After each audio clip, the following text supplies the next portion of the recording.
नमस्कार मित्रांनो, सो बरे आहात ना तुम्ही? आज मी आणि माझे फ्रेंड्स चाललो आहो मूवी बघण्यासाठी आणि त्या अगोदर आम्ही पिला थंड आणि बस धरून आम्ही पोचलो RCT मॉलला.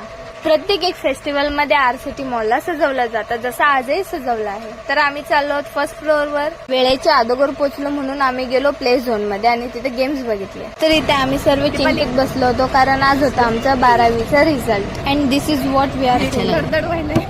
मूवी तिकीट घेऊन पोचलो आम्ही थिएटरच्या आत आणि येस गाईस, आम्ही थिएटरमध्ये बसून 12चा रिझल्ट चेक करणार आहोत. रिझल्ट चेक करून आम्ही बघणार होतो Srikanth movie and yes guys, ही मूवी आम्हाला उडान फाउंडेशन दाखवत आहे. So first of all thank you Udaan for this opportunity. आणि इथे माझं आता रिएक्शन बघायचं. मार्क्स तर खूप चांगले भेटले गाईस, 70+ भेटलेत. सो इथे बघा माझ्यासोबत किती सारे स्टुडंट्स आहेत उडानचे जे आज मूवी बघायला आले होते. Thank you for watching and bye bye.